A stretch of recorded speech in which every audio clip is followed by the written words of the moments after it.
Yan ay dalawa lang yung itong gasolinador. Ito yung brake.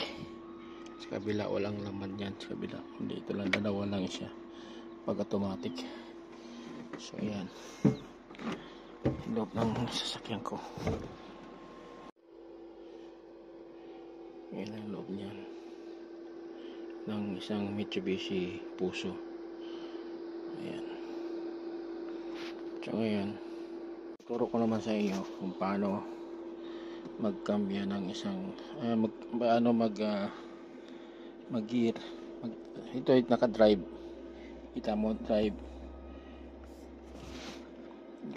neutral, reverse. Yan ang sa automatic.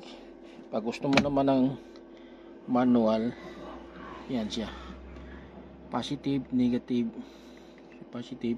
Kung tataasan mo siya ng gear, itulak mo lang siya pag ganun, pataas. Pag pababaan mo ng gear, pag ganun lang.